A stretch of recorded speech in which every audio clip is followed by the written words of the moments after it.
ഈ നാട് ഒരു കൊടുങ്കാറ്റിലും വേർപ്പെടുത്താനാകാതെ കോർത്തുപിടിച്ച കൈകൾ കൊണ്ട് ചെറുത്തു തോൽപ്പിക്കുന്നത് ഒന്നിനെയാണ്: വിദ്വേഷത്തെ, വിഭാഗീയതയെ, വെറുപ്പിനെ. അവർ എന്ന് വിരൽ ചൂണ്ടി നമ്മളിൽപ്പെട്ടവരെ അപരനാക്കാനുള്ള ശ്രമങ്ങളോടുള്ള നമ്മുടെ ചെറുത്തുനിൽപ്പ് നമ്മുടെ ചോരയിലുള്ളതാണ്. ചോരയുടെ വിലയുള്ള ചെറുത്തുനിൽപ്പിനെ ചോദ്യം ചെയ്യുന്നവരോട് കേരളം പൊറുക്കുമോ?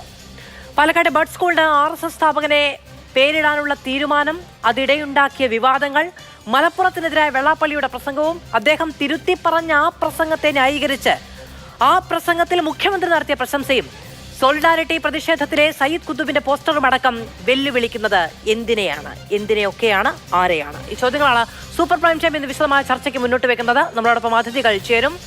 BJP-യിൽ നിന്ന് ശ്രീ PR ശിവശങ്കർ, കോൺഗ്രസിൽ നിന്ന് ശ്രീ സന്ദീപ് വാര്യർ, CPM-ൽ നിന്ന് ശ്രീ KC റിയാസുദ്ദീൻ, രാഷ്ട്രീയ നിരീക്ഷകൻ ശ്രീ അമീൻ ഹസൻ എന്നിവരാണ് നമ്മളോടൊപ്പം തത്സമയം ചർച്ചയിൽ ചേരുന്നത്.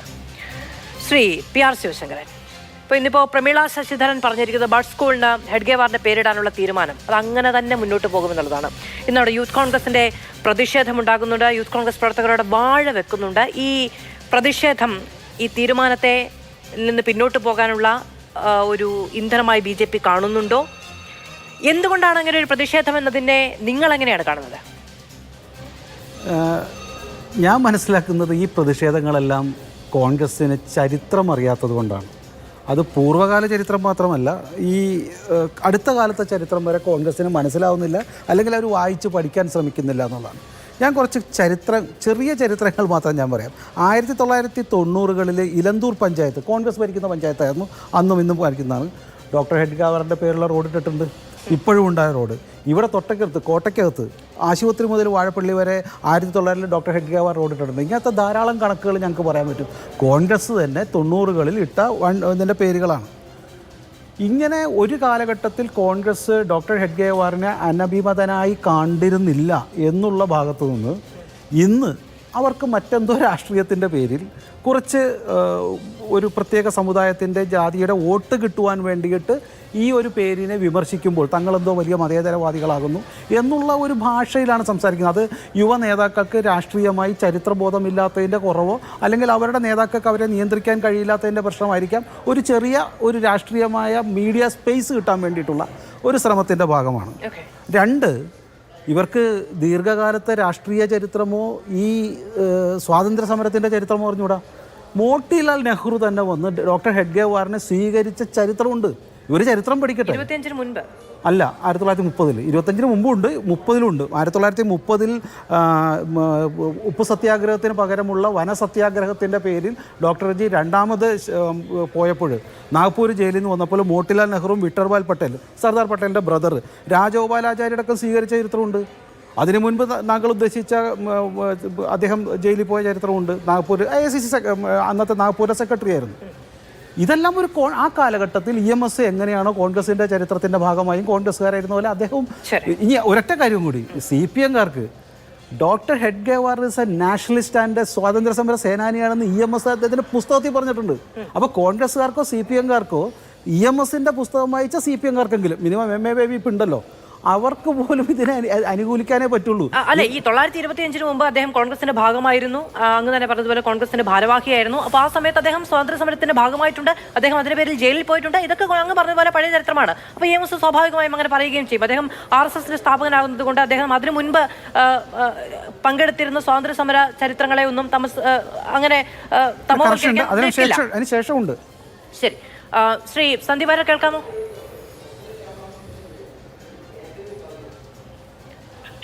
ശ്രീ സന്ദീപ് വാര്യർ അങ്ങേക്ക് കേൾക്കാമോ? കേൾക്കാം. ശ്രീ സന്ദീപ് വാര്യർ, ഇപ്പോ ഇന്ന് ഉച്ചയ്ക്ക് മാതൃഭൂമി ന്യൂസിനോട് പ്രതികരിക്കുമ്പോൾ അങ്ങ് പറയുന്നുണ്ടായിരുന്നു, ദേശീയ തലത്തിൽ പ്രസ്ഥാനങ്ങൾക്കോ പ്രോജക്റ്റുകൾക്കോ ഒന്നും ഹെഡ്ഗേവാറിന്റെ പേരിടാൻ പോന്നാത്തത് കൊണ്ടാണോ ഇവിടെ ഒരു ബഡ് സ്കൂളിന് പേരിട്ട് ആ രീതിയിൽ മതിപ്പ് നൽകുന്നത് നിങ്ങളുടെ സ്ഥാപക നേതാവിനെന്ന്? ഇപ്പോൾ നിങ്ങൾക്ക് പോയകാല ചരിത്രമോ ആനുകാലിക രാഷ്ട്രീയമോ അറിയാത്തതിന്റെ പേരിലാണ് ആ വിമർശനം ഉന്നയിക്കുന്നത് എന്നുള്ളതാണ് ശ്രീ PR ശിവശങ്കർ പറഞ്ഞു വെക്കുന്നത്. നിങ്ങൾ നിങ്ങളുടെ തന്നെ ചരിത്രത്തെ റദ്ദു ചെയ്തുകൊണ്ടാണ് വാഴവെക്കൽ സമരവുമായി മുന്നോട്ട് പോകുന്നത് എന്ന്. പ്രിയപ്പെട്ട ശിവശങ്കർ പറഞ്ഞു വെച്ച കാര്യങ്ങൾ വാസ്തവത്തിൽ അദ്ദേഹമാണ് ഈ വിഷയത്തിൽ ചരിത്ര നിഷേധം നടത്തുന്നത് എന്നുള്ളതാണ് എന്റെ അഭിപ്രായം. ഇതില് RSS കഴിഞ്ഞ കുറച്ചു കാലമായിട്ട് തങ്ങൾ സ്വാതന്ത്ര്യ സമരത്തിന്റെ ഭാഗമായിരുന്നു എന്ന് സ്ഥാപിക്കാൻ ഉദ്ദേശിച്ചുകൊണ്ട് അവർക്ക് പരാമർശിക്കാൻ കഴിയുന്ന ഒരേ ഒരു കാര്യമെന്ന് പറയുന്നത് കോൺഗ്രസിന്റെ വളണ്ടിയർ എന്നുള്ള നിലയ്ക്ക് അക്കാലത്ത് ഹെഡ്ഗേവാർ ഒരു സമരത്തിൽ പങ്കെടുത്തു എന്നുള്ളതാണ്. അതുപോലും ഹെഡ്ഗേവാറിന്റെ ലക്ഷ്യമെന്ന് പറയുന്നത് അദ്ദേഹത്തിന്റെ ഹിന്ദു രാഷ്ട്ര സ്ഥാപനത്തിന് വേണ്ടിയുള്ള പിന്തുണ ആർജിക്കുക എന്നുള്ളതായിരുന്നു എന്നാണ് ചരിത്രത്തിലൂടെ വായിച്ചു നോക്കുമ്പോൾ മനസ്സിലാവുന്നത്. കാരണം ഇതേ ഹെഡ്ഗേവാറിനോട് തന്നെ RSSന്റെ ഒരു യോഗത്തിൽ വെച്ച് ധനികനായിട്ടുള്ള ഒരു വ്യക്തി എന്റെ കയ്യിൽ ആവശ്യത്തിന് ധനമുണ്ട്, അതുകൊണ്ട് ഞാൻ സ്വാതന്ത്ര്യ സമരത്തിലേക്ക് ഇതിന്റെ ഭാഗമാകാൻ ആഗ്രഹിക്കുന്നു എന്ന് പറഞ്ഞ സമയത്ത് അദ്ദേഹം താങ്കളുടെ കുടുംബത്തെയൊക്കെ പാരി നോക്കും എന്ന് ചോദിക്കുന്നുണ്ട്. അപ്പൊ അദ്ദേഹം പറഞ്ഞു അതിനുള്ള വ്യവസ്ഥയെല്ലാം ഞാൻ ചെയ്തിട്ടുണ്ട്. അപ്പൊ അദ്ദേഹം പറയുന്ന ആവശ്യത്തിന് ധനമുണ്ടെങ്കിൽ കുടുംബത്തെ നോക്കാൻ ആളുണ്ടെങ്കിൽ നിങ്ങൾ സ്വാതന്ത്ര്യ സമരത്തിൽ പങ്കെടുക്കുകയല്ല വേണ്ടത്, മറിച്ച് സംഘപ്രവർത്തനത്തിൽ ഏർപ്പെടുകയാണ് വേണ്ടത് എന്ന് പറയുകയും ഈ വ്യക്തി തിരിച്ചു പോയതിനു ശേഷം സ്വാതന്ത്ര്യ സമരത്തിലോ വീണ്ടും സംഘപ്രവർത്തനത്തിലോ ഏർപ്പെടുകയുണ്ടായില്ല എന്നുള്ളതുമാണ് ഗുരുജി സാഹിത്യ സംഗ്രഹത്തിൽ തന്നെ പറയുന്നത്.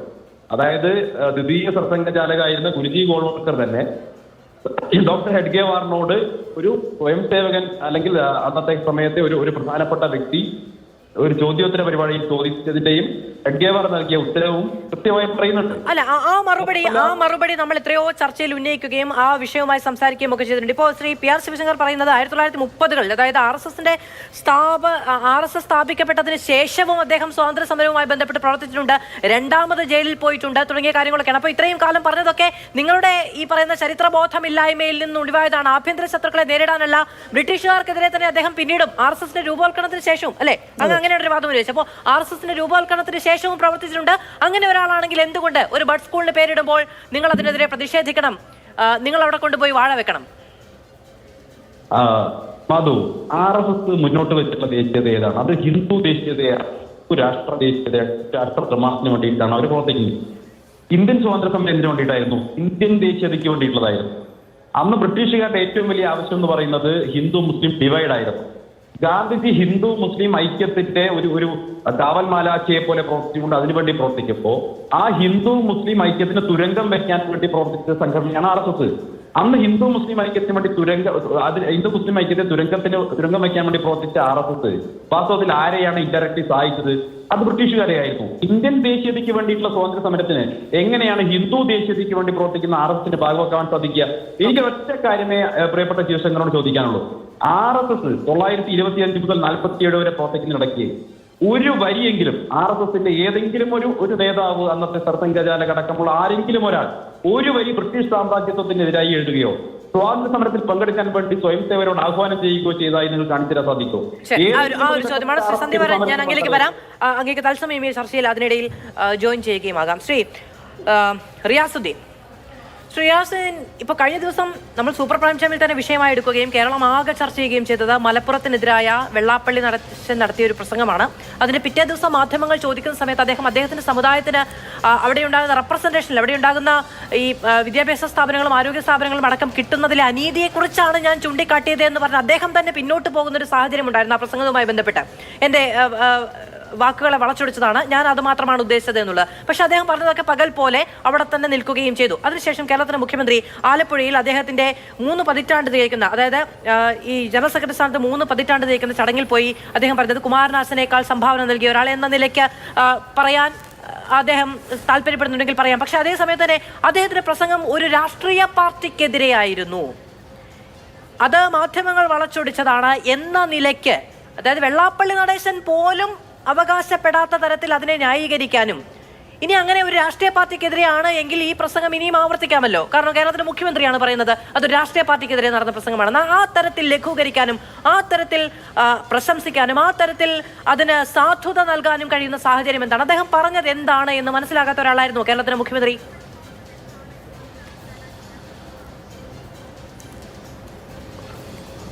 ഒന്ന്, ഈ പാലക്കാട്ടെ വിഷയവുമായി ബന്ധപ്പെട്ട് ഹെഡ്ഗവാർ വിവാദത്തിൽ മുൻ BJP വക്താവും നിലവിലെ BJP വക്താവും തമ്മിൽ നടത്തിയ വാദപ്രതിവാദങ്ങൾ ഞാനത് വളരെ രസകരമായിട്ടത് കണ്ട് ആസ്വദിക്കുകയായിരുന്നു. അപ്പോൾ എന്ത് തന്നെ ആയിക്കോട്ടെ, എല്ലാ കാലത്തും ഹെഡ്ഗവാറിനെ കുറിച്ചും അദ്ദേഹം ഉയർത്തിപ്പിടിച്ചിരുന്ന വർഗീയ നിലപാടിനെക്കുറിച്ചും വളരെ വ്യക്തമായ അഭിപ്രായമാണ് CPIM-നുള്ളത്. അപ്പോൾ തീർച്ചയായും ഇവിടെ CPM ഉയർത്തിപ്പിടിക്കുന്ന മതനിരപേക്ഷ നിലപാട് അത് ഈ കേരളത്തിൽ വളരെ ശക്തമായി മുന്നോട്ട് പോകുന്ന കാലത്തോളം ഒരു കാലത്തും ഒരു ഘട്ടത്തിലും ഈ RSS മുന്നോട്ട് വെക്കുന്ന മതരാഷ്ട്രവാദ നിലപാടുകളുമായി ബന്ധപ്പെട്ട് ചരിത്രത്തെ വളച്ചൊടിക്കാനും ഈ നിലക്ക് ഈ ചരിത്രത്തിൽ എവിടെയും ഇടമില്ലാത്ത വ്യക്തികളുടെ പേരിൽ സ്മാരകങ്ങളും മറ്റും പണിയാനും ഉദ്ദേശിക്കുന്ന ഒരു സാഹചര്യത്തിനും പാലക്കാട് ഉൾപ്പെടെ കേരളത്തിൽ എവിടെയും ഞങ്ങൾ അനുവദിക്കില്ല എന്ന് തന്നെയാണ് അതുമായി ബന്ധപ്പെട്ട് പറയാനുള്ളത്. മറ്റൊന്ന്, അത് ഒരു മിനിറ്റ്, എൻ്റെ മൈക്ക് ഒരു ചെറിയ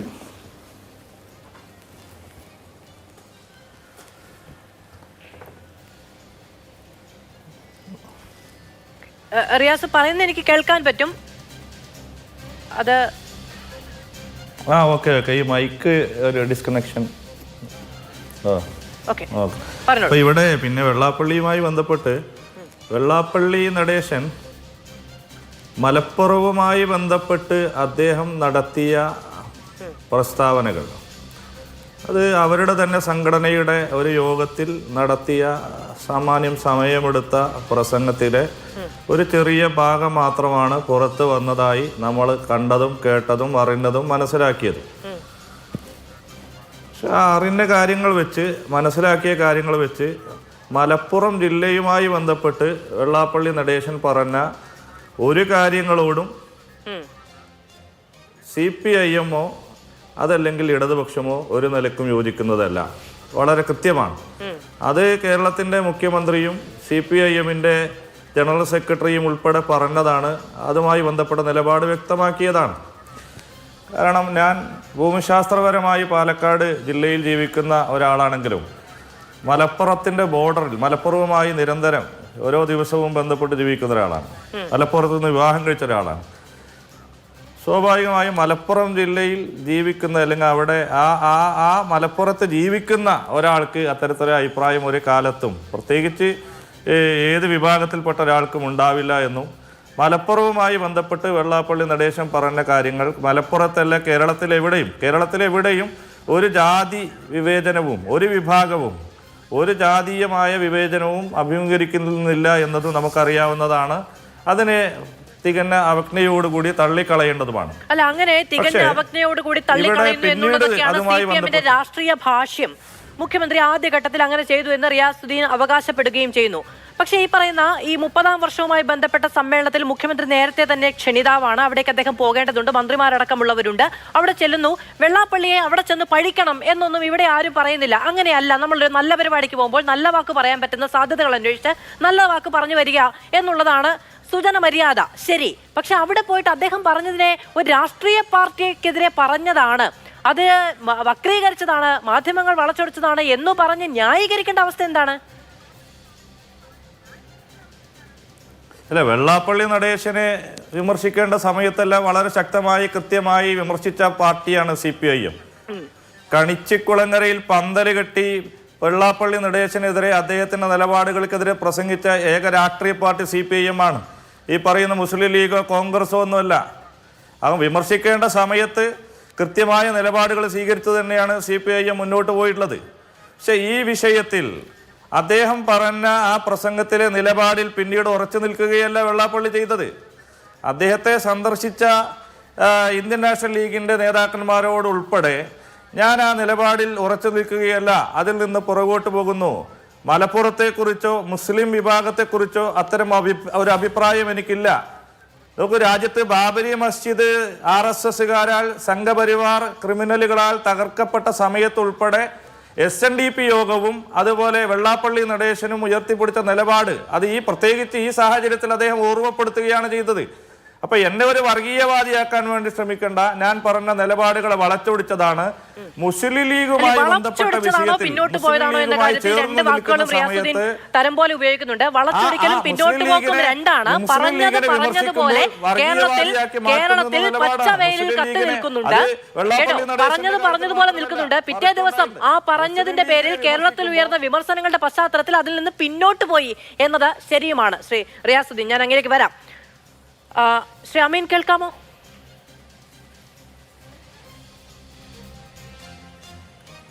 അമീൻ, കേൾക്കാമോ? കേൾക്കാം. ഓക്കെ. അമീൻ, ഈ നമ്മൾ 3 കാര്യങ്ങളിലാണ് ഈ ദിവസം, അതായത് നമ്മൾ ജാതീയതയെ, നമ്മൾ മതവിദ്വേഷത്തെ ഒക്കെ കവച്ചു വെച്ച് മുന്നോട്ട് പോകാൻ കഴിയുന്ന തരത്തിൽ പ്രബുദ്ധരായ സമൂഹം എന്ന നിലയ്ക്ക് അഭിമാനിക്കുന്നവരാണ് എന്നൊരു ബോധത്തിൽ നിന്നുകൊണ്ടാണ് നമ്മൾ ഇന്നൊരു വിഷയം, ഇത്തരത്തിൽ 3 വിഷയങ്ങൾ എടുത്തുകൊണ്ട് മുന്നോട്ട് പോകുന്നത്. ഇപ്പോൾ വഖഫ് നിയമവുമായി ബന്ധപ്പെട്ട് വ്യാപകമായ പ്രതിഷേധം രാജ്യത്ത് പലയിടങ്ങളിൽ നടക്കുന്നുണ്ട്. മുസ്ലിം സ്വത്വത്തിന് നേരെയുള്ള കടന്നുകയറ്റമാണ് ഭരണകൂടത്തിന്റെ ഭാഗത്തു നിന്നുണ്ടായത് എന്ന വിമർശനം ലീഗ് അടക്കമുള്ളവർ ഉന്നയിക്കുന്നുണ്ട്, സമസ്ത അടക്കമുള്ളവർ ഉന്നയിക്കുന്നുണ്ട്. കോടതികളിൽ 10-12 ഹർജികൾ ഇതുമായി ബന്ധപ്പെട്ട് നിലനിൽക്കുന്നുണ്ട്. പ്രതിഷേധം രാഷ്ട്രീയമായും പ്രതിഷേധം ആശയപരമായും നടപ്പിലാക്കാനുള്ള സ്വാതന്ത്ര്യം നൽകുന്ന രാജ്യവും ഭരണഘടനയുമാണ് നമ്മുടേത്. പക്ഷെ അവിടെയാണ് കഴിഞ്ഞ ദിവസം സോൾഡാറ്റയുടെ പ്രതിഷേധത്തിൽ സയ്യിദ് കുതുബിന്റെ പോസ്റ്റർ വെച്ച് ഒരു പ്രതിഷേധവും അതുമായി ബന്ധപ്പെട്ട മുദ്രാവാക്യങ്ങളും ഒക്കെ ഉയരുന്നത്. ഒരു തരം കൂട്ടുകച്ചവടം എന്ന നിലയ്ക്കല്ലാതെ എങ്ങനെയാണ്, അതായത് മുസ്ലിം സ്വത്വത്തിന് നേരെയുള്ള കടന്നുകയറ്റം എന്ന രീതിക്ക് നടക്കുന്ന ഒരു പ്രതിഷേധത്തിൽ ഈജിപ്ത് അവരുടെ രാഷ്ട്രീയ ശരീരത്തിലേക്ക് കടന്നുകയറിയ ക്യാൻസർ എന്ന രീതിയിൽ വിശേഷിപ്പിക്കപ്പെട്ട തീവ്ര രാഷ്ട്രീയത്തിന്റെ വക്താവായി ലോകം തന്നെ കണ്ട ഒരാളെ, വിമർശിക്കപ്പെട്ട ഒരാളുടെ പോസ്റ്ററുമേന്തിയുള്ള പ്രതിഷേധം കൊണ്ട് അർത്ഥമാക്കുന്നത്, അല്ലെങ്കിൽ അത് വെച്ച് സാധൂകരിക്കാൻ ശ്രമം നടക്കുന്നത് ഈ നിയമവ്യവസ്ഥയെ വെല്ലുവിളിക്കുന്ന ചില സമുദായാംഗങ്ങളുടെ ആവശ്യം, അതിനനുസരിച്ച് നടക്കുന്ന പ്രതിഷേധം എന്ന നിലയ്ക്ക് രാഷ്ട്രീയ ന്യായീകരണത്തിന് വഴിയൊരുക്കുന്നതാണ്. അതൊരു കൂട്ടുകച്ചവടത്തിലുള്ള ശ്രമമാണോ? മധു, ആദ്യമായി ഞാൻ മധുവിനെ അഭിനന്ദിക്കാൻ ആഗ്രഹിക്കുകയാണ്.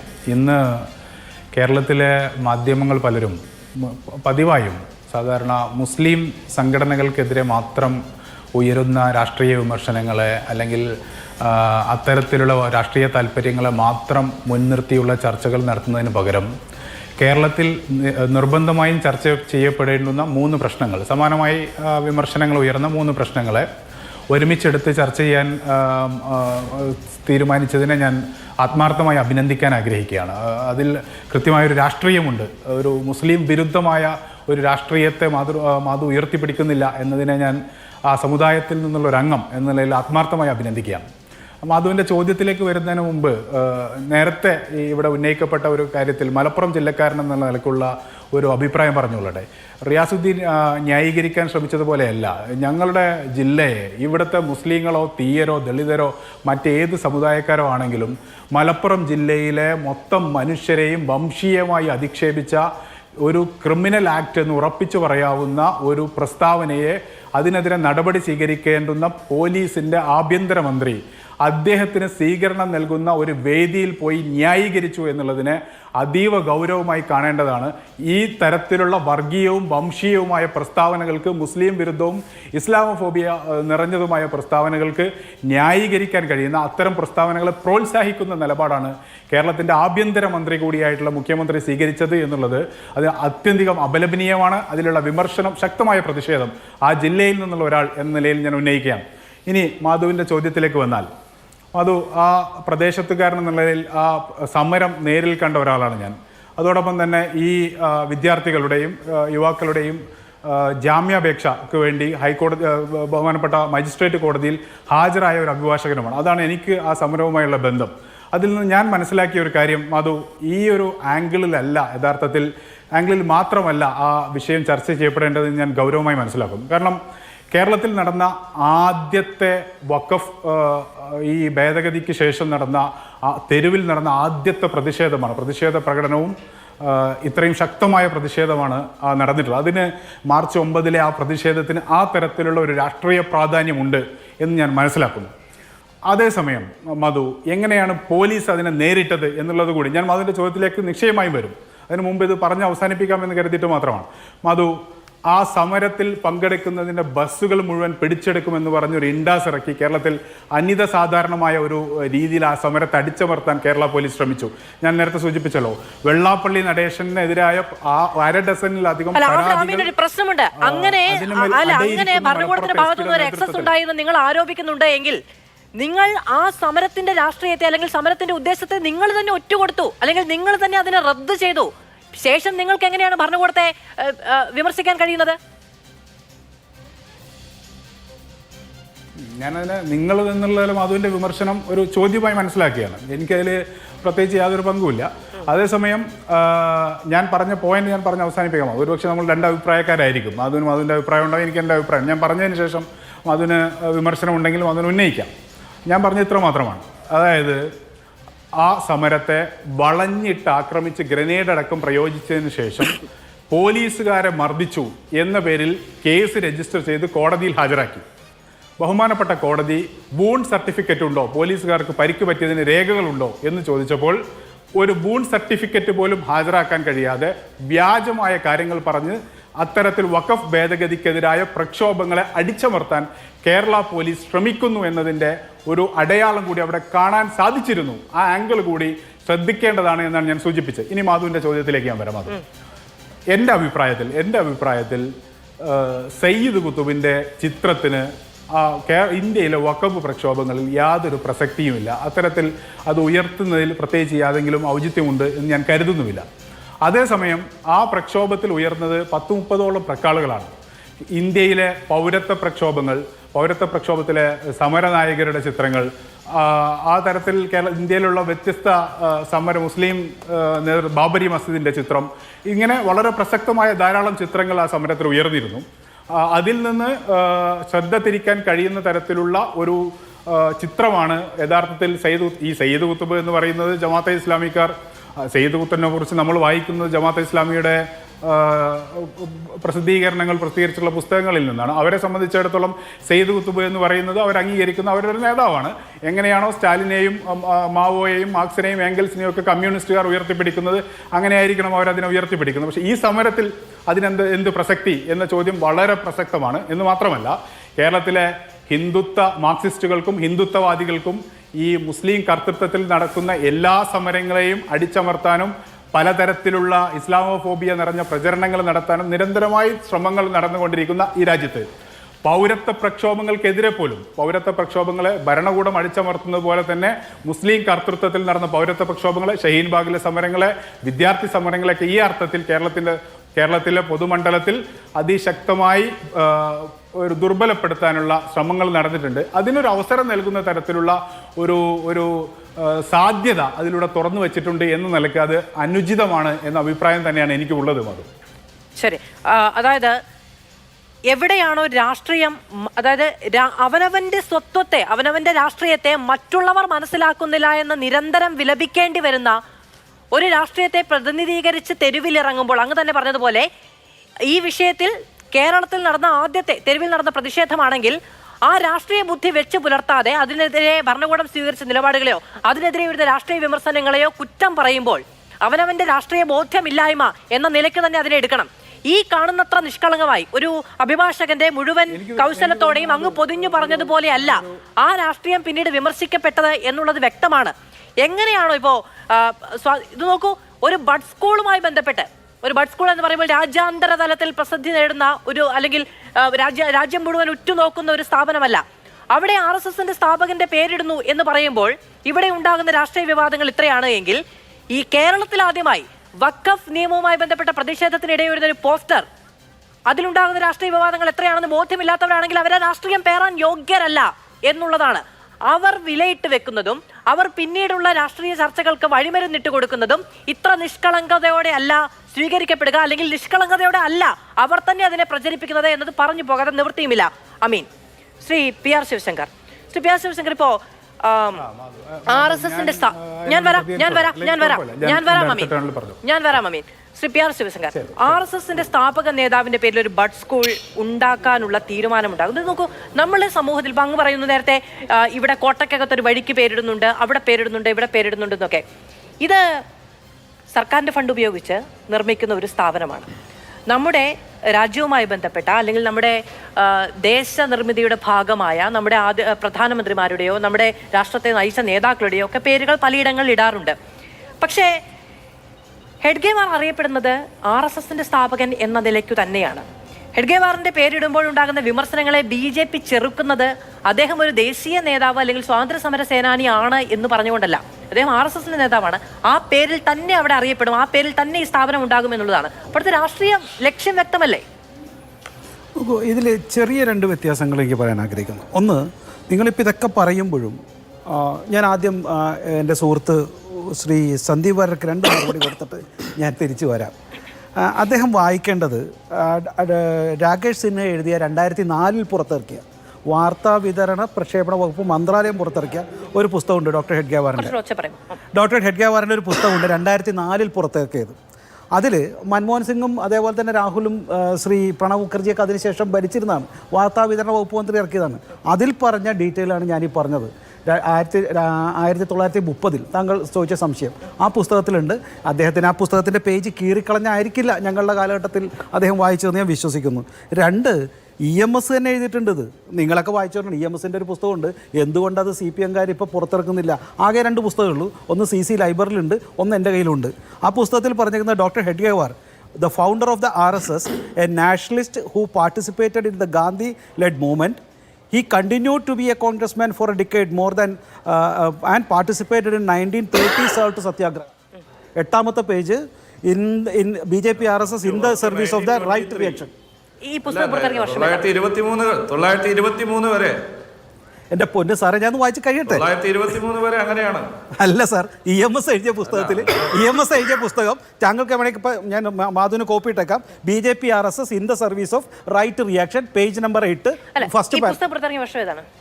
1984 BJP-യുടെ സംസ്ഥാന ഓൾ ഇന്ത്യ സമ്മേളനം.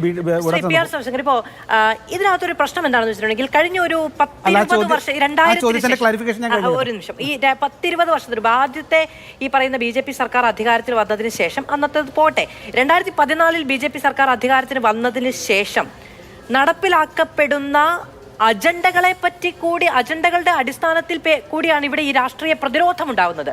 അല്ല, അതിൽ 2 കാര്യമുണ്ട് മാധു. ഈ രാഷ്ട്രീയ പ്രതിരോധം ഉണ്ടാകാം, അതുകൊണ്ട് ചരിത്രത്തെ നിങ്ങൾക്ക് മാറ്റി എഴുതാൻ പറ്റില്ല. ചരിത്രത്തിന്റെ അഭിപ്രായങ്ങൾ RSSനെ കണ്ടതുപോലെ ആയിരിക്കില്ല ഇന്ന് EMSന്റെ പ്രസ്ഥാനം RSSനെ കാണുന്നത്. അന്ന് അധികാരത്തിലില്ലാത്ത, അന്ന് BJP അധികാരത്തിലില്ല, അന്ന് BJP RSSന്റെ നയങ്ങൾ അങ്ങനെ തന്നെ നടപ്പിലാക്കാൻ കഴിയുന്ന ഒരു രാഷ്ട്രീയ ശക്തിയായി BJP ഇല്ല. ആ ഘട്ടത്തിൽ EMS കാണുന്നത് പോലെയല്ല ഇന്ന് EMSന്റെ പിൻഗാമികളാവുന്ന ഇവിടെ ഭരണം നയിക്കുന്ന രാഷ്ട്രീയ പാർട്ടി ഒരു പക്ഷേ ഹെഡ്ഗേവാറിനെ വായിക്കുക. അത് ചരിത്രം ആവശ്യപ്പെടുന്ന ഒരു പുനർവായനയല്ലേ? അങ്ങനെയല്ല, പുനർവായനയിലെ ആളുകളുടെ വ്യക്തികളുടെ ചരിത്രത്തെ മാറ്റി പറയരുത്. മാധു ചെയ്യുന്ന ഒരു കാര്യം, എനിക്ക് മാധുവിനെ കുറച്ച് നാൾ ഭയമുണ്ടായി എന്നുള്ളത് കൊണ്ട് മാധു ചെയ്ത കാര്യത്തെ തെറ്റായോ അല്ലെങ്കിൽ അതിനെ വിമർശിക്കുന്നോ ചെയ്യുന്നത് ശരിയാണോ എന്ന് ജനങ്ങൾ നിശ്ചയിക്കട്ടെ. ഓരോ കാലഘട്ടത്തിലും ഒരു വ്യക്തിയെക്കുറിച്ച് പറയുമ്പോൾ അതിനുശേഷം അദ്ദേഹം വളരുമ്പോൾ അത് ശരിയാണെന്ന് അതിന് അദ്ദേഹമല്ല വളർന്നത്, അദ്ദേഹത്തിന്റെ പിൻഗാമി ഹെഡ്ഗേവാറിന്റെ പിൻഗാമികൾ പിന്നീട് രാഷ്ട്രീയം ഭരണത്തിലേക്ക് വരുമ്പോൾ അവർ നടപ്പിലാക്കുന്ന അജണ്ടകളുടെ പേരിലാണ് ഇന്ന് വിമർശിക്കപ്പെടുന്നത്. രാഷ്ട്രീയമായി അജണ്ടകളെ വിമർശിക്കാം, ആ വ്യക്തിയുടെ ചരിത്രം തെറ്റായിരുന്നു എന്നും അന്ന് ഈ പിൻഗാമികളാണ് അദ്ദേഹത്തിന്റെ പേരിൽ ഈ പറയുന്ന സ്ഥാപനം. അതുകൊണ്ടാണ് അദ്ദേഹത്തിന്റെ ചരിത്രത്തിൽ വ്യത്യാസമില്ലല്ലോ. അദ്ദേഹം അതിനുശേഷം ചരിത്രപരമായി മരിച്ചും പോയി, അദ്ദേഹത്തെ ചരിത്രപരമായി തെറ്റും ചെയ്തിട്ടില്ലല്ലോ. പിന്നെ എന്തിനാ അദ്ദേഹത്തിനെ വിമർശിക്കുന്നു? RSSന്റെ സ്ഥാപകൻ എന്ന നിലയ്ക്ക് അദ്ദേഹം മുന്നോട്ട് വെച്ച ചില ആശയങ്ങളുണ്ട്. ഇപ്പം ഈ പറയുന്ന ആഭ്യന്തര ശത്രുക്കളുമായി ബന്ധപ്പെട്ട പരാമർശമൊക്കെ ശ്രീ സന്ദീപ് വാര്യർ നടത്തുന്നുണ്ടായിരുന്നു. അന്ന് അത് ആ രീതിയിൽ നമ്മുടെ രാഷ്ട്രീയത്തെയോ, ഇപ്പോ കേരളത്തിൽ കേന്ദ്ര സർക്കാരും കേരളവും തമ്മിൽ വളരെ വ്യക്തമായ ആശയപ്രശ്നങ്ങളുണ്ട്. ഈ രാഷ്ട്രീയത്തെ ഒന്നും നേരിട്ട് അങ്ങോട്ടും ഇങ്ങോട്ടും ഒരു യുദ്ധത്തിന്റെ സമാനമായ സാഹചര്യം ഒന്നും അന്നില്ല. ആ ഘട്ടത്തിൽ വായിക്കപ്പെട്ടതുപോലെ ഇന്ന് അദ്ദേഹത്തിന് പിൻഗാമികൾ വായിക്കണമെന്നുണ്ടോ? പ്രതിഷേധം അന്നത്തെ പോലെ ആയിരിക്കും. തീർച്ചയായും പ്രതിഷേധിക്കാം, ഞാൻ പറഞ്ഞല്ലോ പ്രതിഷേധിക്കാം. പക്ഷേ ഇതാണ് ചരിത്രം, ഇതാണ് പറഞ്ഞത്. അവർ തന്നെ പറഞ്ഞതാണ് 2 കാലഘട്ടത്തിലും അവരുടെ ഉന്നതരായ നേതാക്കൾ പറഞ്ഞ. അല്ല, ഒരു കാര്യം കൂടി, ഇപ്പോൾ SNDP സംബന്ധിച്ചിടത്തോളം ആ പറയുന്ന കണക്കുകൾ, ഞാൻ ചരിത്രം ബാക്കിയുള്ള ചരിത്രമൊന്നും പറയുന്നില്ല. പക്ഷേ ഒരു കാര്യം നമ്മൾ മനസ്സിലാക്കണം, കേരളത്തിൽ ആകെയുള്ള പൊതുവിദ്യാഭ്യാസ സ്ഥാപനങ്ങൾ 12,600 സ്കൂളുകളാണ് ഉള്ളത്. അതിൽ എയ്ഡഡ് സ്കൂൾ 7,027, അതിലും SNDPക്കുള്ളത് 37 സ്കൂളുകളാണ്. അതിൽ വയനാട്, കാസർഗോഡ്, മലപ്പുറത്ത് ഒരൊറ്റ സ്കൂളുകളില്ല. അതുപോലെ തന്നെ SNDPക്ക് ആകെ 1 മുതൽ 10 വരെ പഠിപ്പിക്കുന്ന സ്കൂൾ പഠിക്കുന്നത് വിഷയം നമ്മൾ കഴിഞ്ഞ ദിവസം വളരെ അതുകൊണ്ട് കണക്ക് പറയേണ്ടതില്ല, അങ്ങ് ഉന്നയിക്കുന്ന കാര്യം എനിക്ക് വ്യക്തമാകുന്നുണ്ട്. പക്ഷെ അങ്ങനെ ഒരു പരാതി ശ്രീ വെള്ളാപ്പള്ളി നടേശനുണ്ടെങ്കിൽ അദ്ദേഹം ആരെയാണ് കുറ്റം പറയേണ്ടത്? അദ്ദേഹം 2 പേരും കുറ്റം പറഞ്ഞിട്ടുണ്ടല്ലോ. ആരൊക്കെ?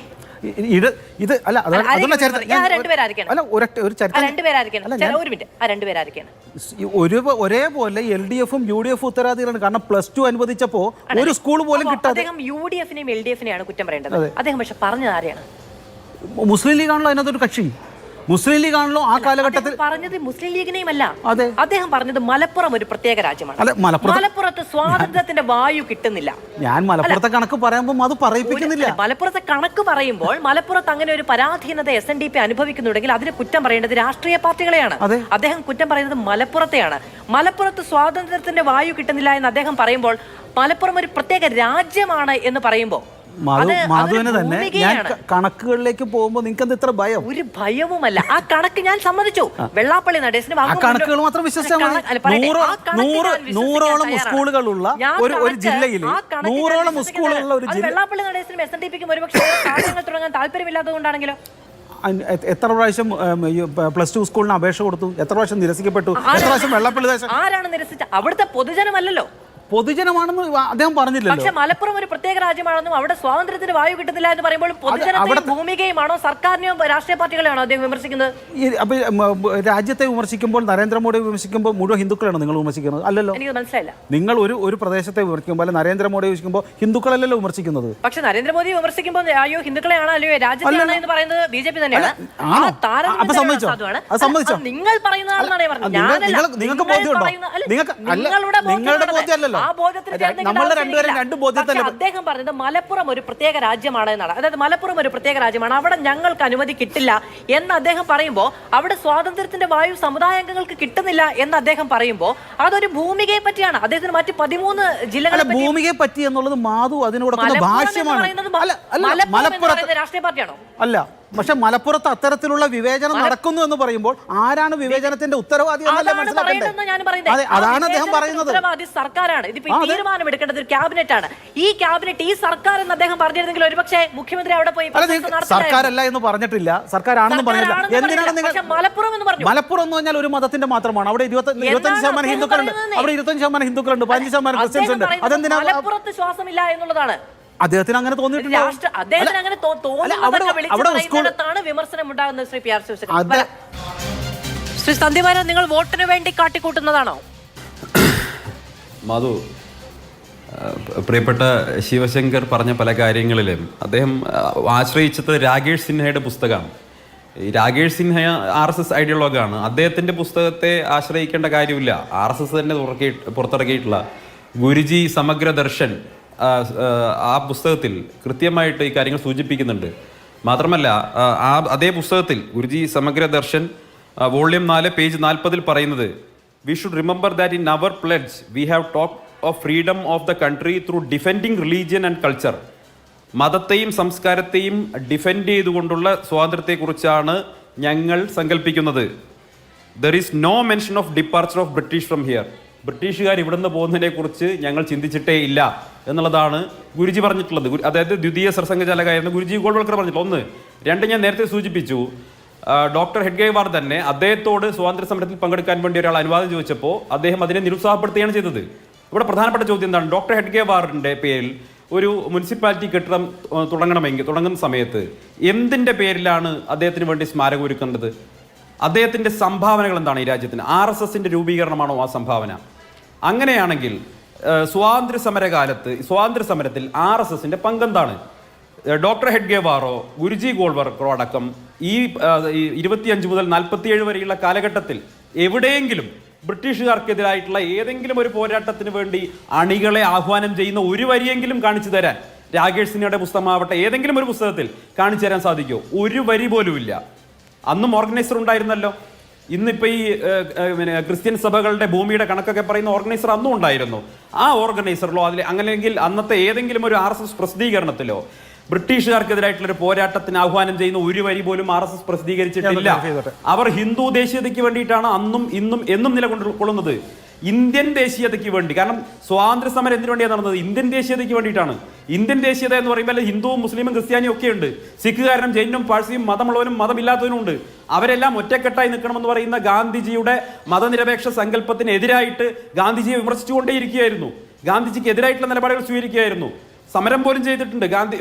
വാർത്ത ആശ്രമത്തിന് മുന്നിൽ പോയി ഗണവേഷത്തിൽ നിന്ന് ഗാന്ധിക്കെതിരെ മുദ്രാവാക്യം വിളിച്ചതിന്റെ ആ വിഷ്വൽസ്, അന്നത്തെ ആ രംഗം ഗാന്ധി സിനിമയിൽ കാണിച്ചിട്ടുണ്ട്, നിങ്ങൾ കണ്ടാൽ മതി. അപ്പോൾ ഹിന്ദു മുസ്ലിം ഐക്യത്തിനെതിരായിട്ടുള്ള നിലപാട് സ്വീകരിച്ച ഒരു സംഘടനയ്ക്ക് എങ്ങനെയാണ് സ്വാതന്ത്ര്യ സമരത്തിൽ വേണ്ടി പങ്കെടുക്കാൻ സാധിക്കുക? അത് ചിന്തനീയമേ അല്ല. അവരത് തകർക്കാൻ വേണ്ടി നടന്ന ആളുകളാണ് എന്നുള്ളത് സുവ്യക്തമായിട്ടുള്ള കാര്യമാണ്. ഒന്ന്. രണ്ട്, ഈ RSSന്റെ ചിന്തയിൽ, RSSന്റെ രീതിയിൽ ഞാൻ മനസ്സിലാക്കുന്നത്, RSSനോട് വാസ്തവത്തിൽ പാലക്കാട് മുനിസിപ്പാലിറ്റി നടന്ന കാര്യത്തിന് അവർക്ക് എതിർപ്പുണ്ടെന്നാണ് ഞാൻ മനസ്സിലാക്കുന്നത്.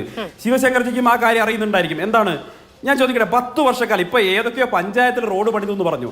ഞാൻ ഒറ്റ കാര്യം ചെയ്യുന്നു, 10 വർഷക്കാലം മോദി ഇന്ത്യ ഭരിച്ചു, നിരവധി സംസ്ഥാനങ്ങൾ BJP ഭരിക്കുന്നു. ഈ 10 വർഷക്കാലം നരേന്ദ്രമോദി ഉദ്ഘാടനം ചെയ്ത ഏതെങ്കിലും ഒരു പദ്ധതിക്ക് എന്തേ ഡോക്ടർ ഹെഡ്ഗേവാറിന്റെയോ ഗോൾവൽക്കറിന്റെയോ പേരിടാത്തത്? ഏതെങ്കിലും ഒരു പദ്ധതിക്ക്, ഏതെങ്കിലും ഒരു കെട്ടിടത്തിന്, ഏതെങ്കിലും ഒരു റോഡിന്, ഏതെങ്കിലും ഒരു പാലത്തിന്, ഏതെങ്കിലും ഒരു ടണലിന് എന്തേ നിങ്ങൾ ആ പേരിടാഞ്ഞത്? ആ പേര് കൊള്ളില്ല എന്ന് തോന്നിയത് കൊണ്ടാണോ? അതല്ലെങ്കിൽ താത്വികമായി വല്ല പ്രശ്നമുള്ളത് കൊണ്ടാണോ? അത് പറയണം. ഒന്നുകിൽ താത്വികമായി RSSന് അങ്ങനെ പേര് ഉപയോഗിക്കുന്നതിനോട് യോജിപ്പില്ല എന്ന് പറയണം, അതല്ലെങ്കിൽ ആ പേര് അങ്ങനെ ഇടാൻ കൊള്ളാവുന്ന പേരല്ല എന്ന് പറയണം. രണ്ടിൽ ഒന്നായിരിക്കണമല്ലോ. അപ്പോ ഈ പേര് നരേന്ദ്രമോദി സർക്കാർ 10 വർഷത്തിൽ എവിടെയും ഉപയോഗിച്ചിട്ടില്ല എന്നുള്ളത് നമ്മുടെ മുന്നിൽ നിലവിലിരിക്കുന്ന ഏറ്റവും പ്രധാനപ്പെട്ട ഉദാഹരണമാണ്.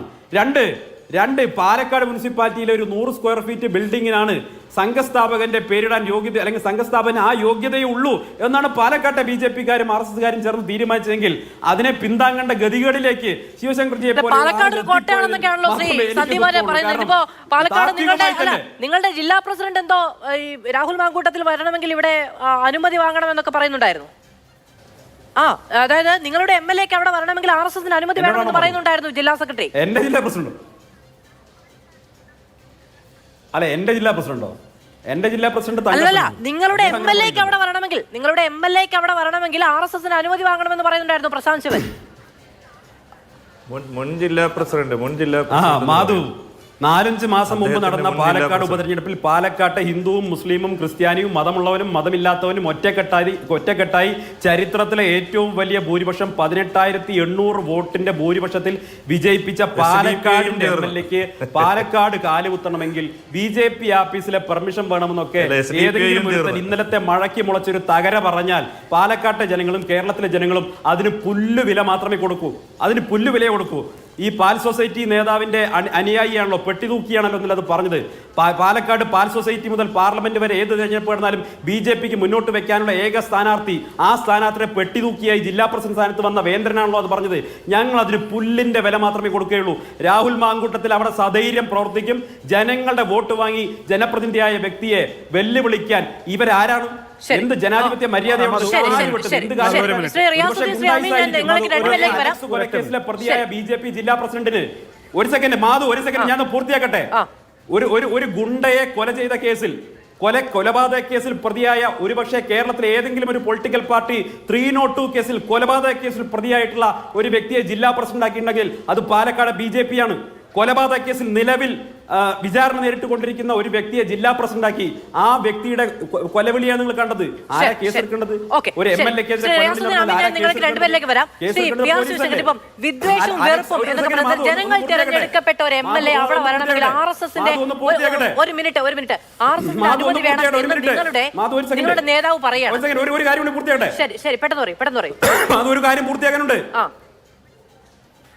ശിവശങ്കർ അടക്കം ഒരു കാര്യം മനസ്സിലാക്കുന്നത്, ഈ ചർച്ച നടന്നുകൊണ്ടിരിക്കുന്ന ആളുകൾ ഒരു കാര്യം മനസ്സിലാക്കേണ്ടത്, ഏതെങ്കിലും രാഷ്ട്രീയ കൊലപാതകത്തിന്റെ പേരിലല്ല BJPയുടെ പാലക്കാട് ജില്ലാ പ്രസിഡന്റ് പ്രതിയേർക്കപ്പെട്ടിട്ടുള്ളത്. ഒരു ഗുണ്ട, ആ ഗുണ്ടാ സംഘങ്ങൾ തമ്മിലുള്ള കുടിപ്പയുടെ ഭാഗമായി നടന്ന കൊലപാതകത്തിൽ പ്രതിയേർക്കപ്പെട്ടിട്ടുള്ള ഒരാളുടെ തെരുവ് ഗുണ്ടയുടെ ഭാഷയിൽ നടന്നിട്ടുള്ള വെല്ലുവിളിയാണ്. ശരി, ഇത് നോക്കൂ, ഇതിനല്ലേ വിദ്വേഷം എന്ന് പറയുന്നത്. ആ ജനങ്ങൾ തെരഞ്ഞെടുത്ത് വിട്ട ഒരു MLA അവിടെ കാല് കുത്തണമെങ്കിൽ ഞങ്ങളുടെ അനുമതി വേണം, RSSന്റെ അനുമതി വേണം എന്നൊക്കെ പ്രസംഗിക്കണമെങ്കിൽ ജനാധിപത്യത്തോട് മിനിമം മര്യാദയും ബഹുമാനം വേണ്ടേ? മധു, ഞാൻ 2 കാര്യമുണ്ടെന്ന് പറഞ്ഞോട്ടെ. അല്ലല്ല, ഇത് അങ്ങയുടെ അവസരമല്ല. ഞാൻ ഇതിന് മറുപടിക്ക് വേണ്ടിയാണ് അങ്ങയിലേക്ക് വന്നത്. മറ്റു കാര്യങ്ങൾ പറയുന്നത് അല്ല, ഒരൊറ്റ ലൈൻ പറയും. പെട്ടെന്ന്. ഈ ഗോൾവർക്കറുടെ നെയ്യും കേരളത്തിലെ ഒരു ഓർഗനൈസേഷൻ ഇട്ടിട്ടുണ്ടെങ്കിൽ സന്ദീപ് വാര്യർ മാപ്പ് പറയണ്ട, മിനിമം ഒരു ക്ഷമ പറഞ്ഞെങ്കിലും ഒന്ന് പോകാൻ പറ്റുമെന്ന് ചോദിക്കുന്നു. ഞാൻ ഡീറ്റെയിൽ തരാം. 5 December 2020 central decision to name the new campus of the Rajiv Gandhi centre biotechnology ഉണ്ട്, ഞാൻ കൂടുതൽ പറയുന്നില്ല, ഡീറ്റെയിൽ പറയുന്നില്ല. 2, പിന്നെ ഞങ്ങളുടെ ഒരു ജില്ലാ പ്രസിഡന്റിനെ തെരുവ് ഗുണ്ട എന്നൊക്കെ അദ്ദേഹം വിളിക്കുമ്പോൾ അദ്ദേഹത്തിൻ്റെ സംസ്ഥാന പ്രസിഡന്റ് അദ്ദേഹം എന്താ വിളിക്കുക? അദ്ദേഹത്തിൻ്റെ സംസ്ഥാന പ്രസിഡന്റിനെ കുറിച്ചുള്ള ആരോപണം എന്തൊക്കെയാണ്? CPM സ്വന്തം കക്ഷി തന്നെ പറഞ്ഞേക്കണത്. ഇതെല്ലാം അദ്ദേഹം വളരെ ചെറുപ്പമാണ്, അദ്ദേഹം പാർട്ടി പ്രസിഡന്റാണ്, ജില്ലാ പ്രസിഡന്റാണ്, പുതിയ ആളാണ്. അദ്ദേഹം അവിടെ പ്രസംഗിച്ചത് ഒരു അവിടുത്തെ ജനങ്ങളുടെ വികാരമാണ്. അതൊക്കെ തെരുവ് യോഗത്തിൽ ഇത്തരത്തിലുള്ള പ്രസംഗങ്ങൾ സന്ദീപ് പ്രസംഗിച്ചിട്ടില്ലേ? ഞാൻ സന്ദീപ് പ്രസംഗിച്ചിട്ടില്ലേ? ഞാൻ ചോദിച്ചിട്ട് സന്ദീപ് പ്രസംഗിച്ചിട്ടില്ല എന്നായിരുന്നുവെങ്കിൽ അദ്ദേഹം വീട്ടിലിരുന്നേനെ, അദ്ദേഹം പത്തനംതിട്ടയിലിരുന്നേനെ. പാലക്കാട് അദ്ദേഹത്തിന് MLA ഓഫീസായിട്ട് പ്രവർത്തിക്കാൻ കഴിയുന്നുണ്ടെങ്കിൽ ജനങ്ങളുടെ വികാരമല്ല, നിങ്ങളുടെ വികാരമാണ്. ജനങ്ങൾ ഞങ്ങളുടെ ജനങ്ങൾ ചേർന്നാണല്ലോ. ചെറുപ്പക്കാരനാണ് എന്താണ് അദ്ദേഹത്തിന് അധിക പക്വതയുണ്ടെന്ന തിരിച്ചറിവിലാണല്ലോ നിങ്ങൾ ഈ ചെറുപ്പക്കാരനെ പിടിച്ച് നിങ്ങളുടെ ജില്ലാ പ്രസിഡന്റ് ആയിരിക്കുന്നത്. അപ്പൊ ആ പക്വത പ്രകടിപ്പിക്കണമല്ലോ. അങ്ങനെയല്ല, ഇത് തെരുവ് പ്രസംഗങ്ങളിൽ ചിലർ ഇത്തരത്തിലുള്ള പ്രസംഗങ്ങളൊക്കെ ചേർക്കാറുണ്ട്. ഈ ഞാൻ നേരത്തെ സൂചിപ്പിച്ച പല പ്രസംഗങ്ങളും സന്ദീപ് വാര്യരുടെയും വളരെ വിവാദമായ പ്രസംഗങ്ങളുണ്ട്, ഇപ്പോൾ പലതും ഫേസ്ബുക്കിലൊക്കെ വരുന്നുണ്ട്. അപ്പോൾ ഇതെല്ലാം എടുത്തുകൊണ്ട് ഇപ്പം മണിയുടെ പ്രസംഗങ്ങൾ വിവാദമായിരുന്നില്ലേ? എന്തൊക്കെ പ്രസംഗിച്ചിട്ടുണ്ട് രാഷ്ട്രീയക്കാർ ഇത്തരത്തിലുള്ള സമയത്ത് ആ പ്രസംഗത്തിനെതിരെ വിമർശനങ്ങളും ഉണ്ടാകാറുണ്ട്. അതിന് പക്ഷേ ഞങ്ങളുടെ ജില്ലാ പ്രസിഡന്റ് ചെറുപ്പക്കാരനാണ്, അതുകൊണ്ട് അദ്ദേഹത്തിന് പ്രിവിലേജ് വേണമെന്ന് നിസ്സാരവൽക്കരിക്കാനുള്ളതല്ല. നാട്ടുഭാഷ എന്ന് പറയുന്നത് പോലെ അദ്ദേഹത്തിന് അനുമതി വേണമെന്നാണ് പറയുന്നത്. അങ്ങനെ RSSന്റെ അനുമതി വേണം. നിങ്ങൾക്ക് ഒരു നഗരസഭ ഭരിക്കാൻ കിട്ടുമ്പോൾ RSSന്റെ അനുമതി വേണം അവിടെ മറ്റുള്ളവർക്ക്, അതും ഒരു ജനപ്രതിനിധിക്ക് വരണമെങ്കിൽ. നിങ്ങൾ ഈ പറയുന്ന രാഷ്ട്രീയ മേന്മയും മേൽക്കോയ്മയും നിങ്ങൾക്ക് ഇവിടെ ഉണ്ടായിട്ടുണ്ടെങ്കിൽ നാട്ടുകാർ മുഴുവൻ അവിടെ ഒന്ന് ഒപ്പീസ് വെച്ച് തിട്ടൂരം വാങ്ങിട്ട് വരണമല്ലോ അവിടെ ഒന്ന് കയറാൻ. അതൊന്നും ഗുജറാത്തിലോ മധ്യപ്രദേശിലോ ഇല്ലല്ലോ. മാധു ഇത് സംസാരിക്കുന്നത്, മാധു ഒരു ടേബിൾ ടോപ്പ് പൊളിറ്റീഷ്യനോ അല്ലെങ്കിൽ ഇത്തരത്തിലുള്ള ഒരു മാധ്യമ പ്രവർത്തനം ആയതുകൊണ്ടാണ്. പുറത്ത് ഇറങ്ങുമ്പോൾ ഇതൊക്കെ എല്ലാവരും പ്രസംഗിക്കുന്നുണ്ട്, ഇതിനൊന്നും ഇത്ര വലിയ പ്രശ്നങ്ങളൊന്നും ആരും ഉണ്ടാക്കാറില്ല. ഇത് CPM പ്രസംഗിക്കാറുണ്ട്, കോൺഗ്രസ് പ്രസംഗിക്കാറുണ്ട്, അദ്ദേഹം പ്രസംഗിച്ചാണ്. ഇതൊന്നും അത്ര വലിയ വിഷയമായിട്ട് എടുത്ത് കാണിക്കുന്നത് പക്വത വേണം, അത് ഞാൻ സമ്മതിക്കുന്നു. അല്ല, പക്വത വേണം, ഞാൻ സമ്മതിക്കുന്നു. പക്ഷെ ഇതൊന്നും വലിയ ഇഷ്യൂ അല്ല. അല്ല, എനിക്ക് ആ ഉത്തരം പറയാനുള്ള സമയം കിട്ടണം. ബാക്കി റിയാസുദ്ദീൻ, ഈ വഖഫ് നിയമത്തിനെതിരായ പ്രതിഷേധവുമായി ബന്ധപ്പെട്ട് ഭരണകൂട ഭീകരതയുണ്ടായി എന്നുള്ളതാണ് അമീൻ ആരോപിക്കുന്ന ഒരു കാര്യം. ഹിന്ദുത്വ മാർക്സിസ്റ്റുകൾ എന്നൊരു പ്രയോഗം കൂടി അദ്ദേഹം നടപ്പിലാക്കിയുണ്ടായി. ഈ കൂട്ടുകച്ചവടമുണ്ടോ എന്ന് ഞാൻ അമീനോട് ചോദിച്ചതിന് അദ്ദേഹം പറഞ്ഞ പ്രതികരണത്തിൽ ഹിന്ദുത്വ മാർക്സിസ്റ്റുകൾ എന്ന പ്രതികരണമാണ് ഉണ്ടാകുന്നത്. അപ്പോൾ ഈ വഖഫ് നിയമത്തിനെതിരായ സമരത്തെ അടിച്ചമർത്തുവാൻ, ഇല്ലായ്മ ചെയ്യുവാൻ ഉള്ള താല്പര്യം ഇവിടെ പ്രവർത്തിക്കുന്ന ഭരണകൂടത്തിനും ഇവിടെ പ്രവർത്തിക്കുന്ന പോലീസുകാർക്കും ആഭ്യന്തര മന്ത്രാലയത്തിനും ഉണ്ട് എന്ന രാഷ്ട്രീയ വിമർശനമായിരിക്കണം. ഒന്ന്, ഈ രാജ്യത്തെ മുസ്ലിങ്ങളുടെ ആകെ പേറ്റന്റ് ആരാണ്? ജമാഅത്തെ ഇസ്ലാമിയെ ഏൽപ്പിച്ചത്. ആരാണ് ജമാഅത്തെ ഇസ്ലാമി? ഇവിടെ അമീൻ ഉൾപ്പെടെ പറഞ്ഞത് എന്തോ ഒരു ചെറിയ തെറ്റ് പറ്റി. ആരുടെ ഫോട്ടോ വെച്ചത്? സയ്യിദ് കുത്തുബിൻ്റെ. ആരാണ് സയ്യിദ് കുത്തുബ്? എന്താണ് അദ്ദേഹത്തിൻ്റെ പ്രത്യയശാസ്ത്രം? എന്താണ് അദ്ദേഹം മതേതരത്വത്തെക്കുറിച്ച് അദ്ദേഹം പറഞ്ഞത്? എന്താണ്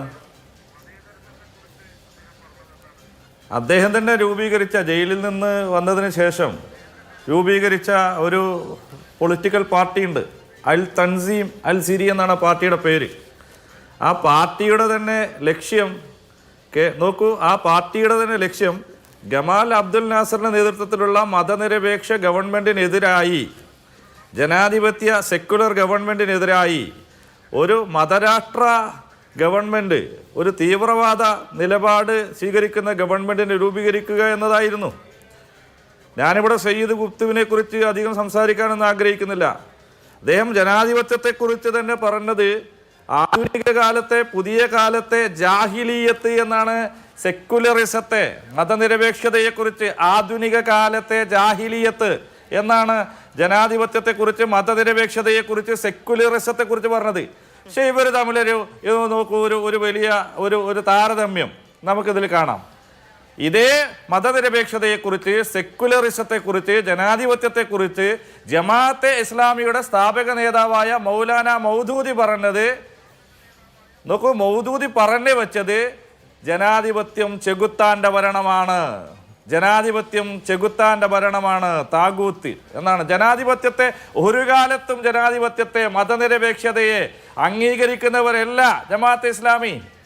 ഇന്നിപ്പോൾ വഖഫ് ബില്ലുമായി ബന്ധപ്പെട്ട് കേരളത്തിൽ രാജ്യത്തുയർന്നു വരുന്ന പൗരത്വ നിയമത്തിൽ ഉൾപ്പെടെ ചില വിഷയങ്ങളിൽ ഒരു സെക്കുലർ പ്ലാറ്റ്ഫോമിനെ, അല്ലെങ്കിൽ ഇടതുപക്ഷത്തു നിന്ന് പുറത്താക്കപ്പെട്ടവരോ തീവ്ര നിലപാട് സ്വീകരിക്കുന്നവരോ എല്ലാമായ ചില ഈർക്കിൾ സംഘടനയെ എല്ലാം പ്രതികരിച്ച് ഒരു വിശാല ദളിത് മുസ്ലിം പ്ലാറ്റ്ഫോമിനെ എല്ലാം രൂപപ്പെടുത്തി അതിൻ്റെ ഭാഗമായി ഒരു സ്വത്വവാദ നിലപാടിലേക്ക് മുസ്ലിം സമൂഹത്തിൻ്റെ രാഷ്ട്രീയത്തെ ചുരുക്കിക്കൊണ്ടുപോയി തീവ്രവാദ നിലപാടുകളെ ശക്തിപ്പെടുന്നതിന് വേണ്ടിയുള്ള നിലപാടുകൾ സ്വീകരിച്ചാണ് ജമാഅത്തെ ഇസ്ലാമി പോകുന്നത്.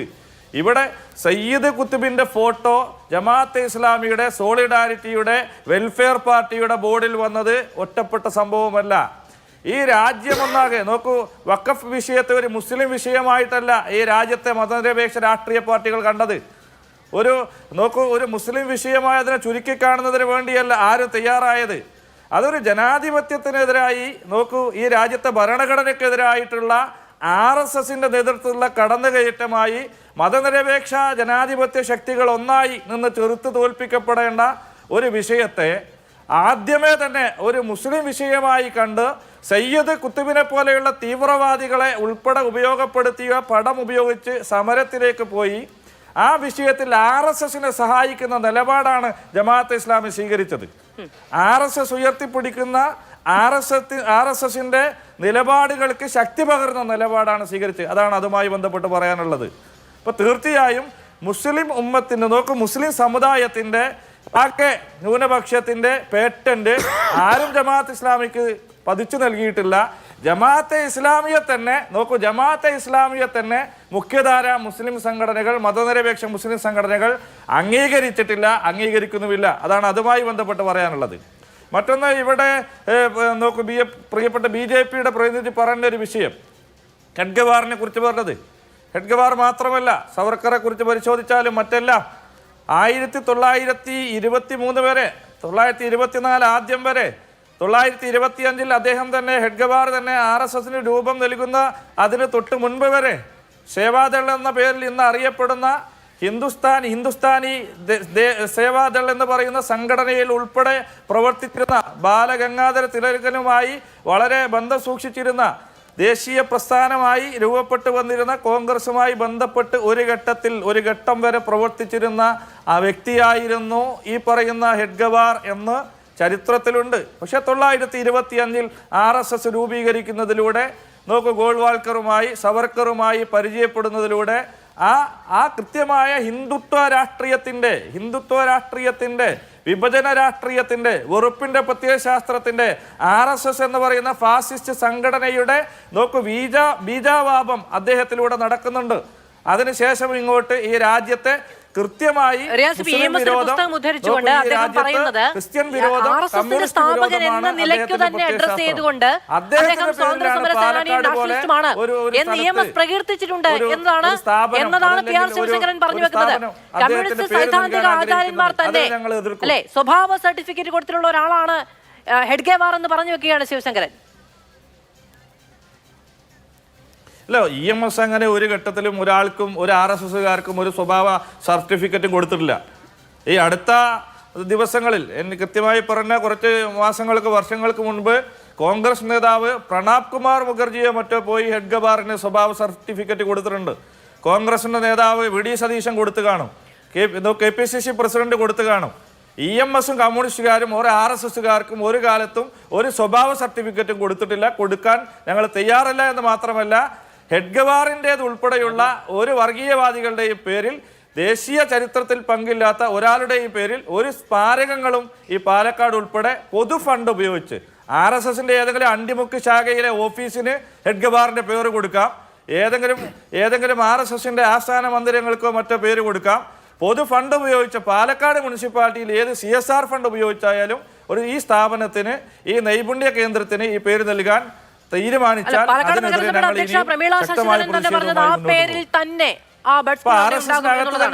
RSSന് അകത്ത് തന്നെ അതിനെതിരായി പ്രതിഷേധങ്ങൾ ഉയർന്നു വന്നിട്ടുണ്ടല്ലോ.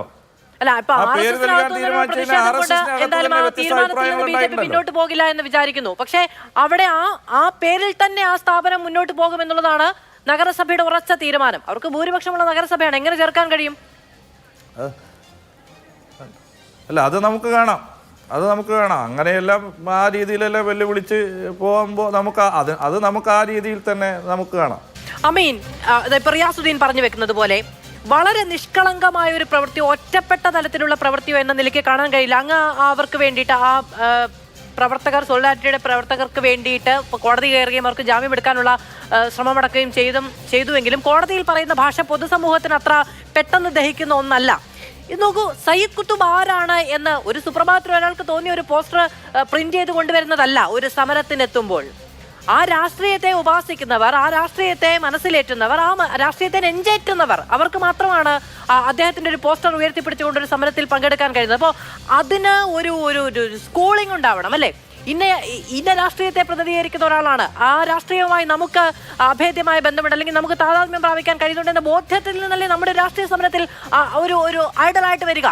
അപ്പോൾ ആ തരത്തിലുള്ള പഠനങ്ങൾ എവിടെ നിന്നാണ് ഉണ്ടാകുന്നത്? അതൊരു സുപ്രഭാതത്തിൽ ഒരൊറ്റപ്പെട്ട നിലയിൽ ഉണ്ടാകുന്ന ചിന്ത കൊണ്ടല്ല, ഒരു സമൂഹത്തിന്റെ, അതായത് അവിടെ സമരത്തിനെത്തുന്ന സമൂഹത്തിൻ്റെതാണ് ഞാൻ ഉദ്ദേശിക്കുന്നത്, അല്ലാതെ ഒരു സാമുദായിക സമൂഹത്തിന്റെ എന്നുള്ള നിലയ്ക്കല്ല.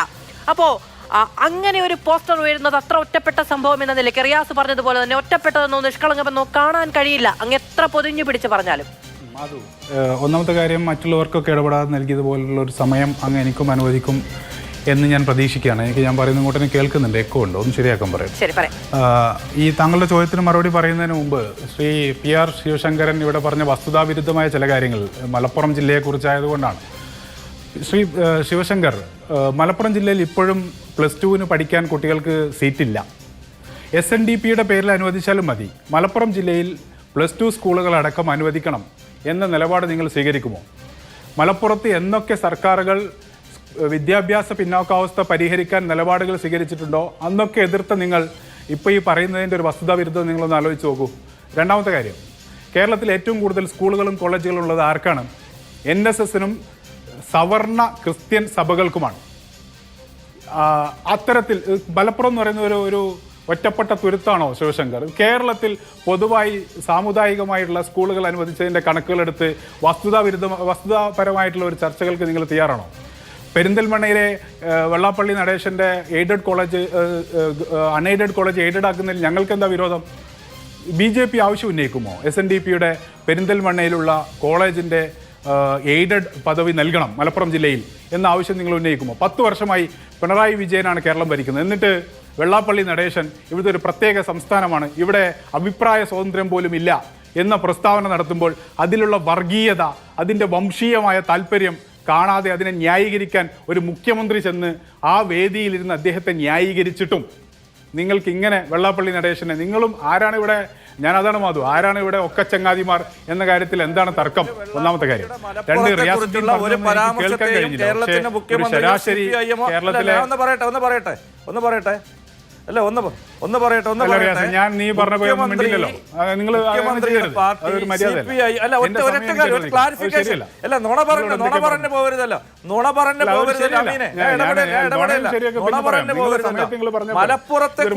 വെള്ളാപ്പള്ളി നടേശൻ നടത്തിയ അഭിപ്രായത്തെ തികച്ചും തെറ്റാണ് എന്ന നിലപാട് സ്വീകരിച്ച പാർട്ടിയാണ് CPIM. മുഖ്യമന്ത്രി അതേ നിലപാട് സ്വീകരിച്ച് അത് അങ്ങനെയല്ല എന്ന് പറഞ്ഞു പോയത്.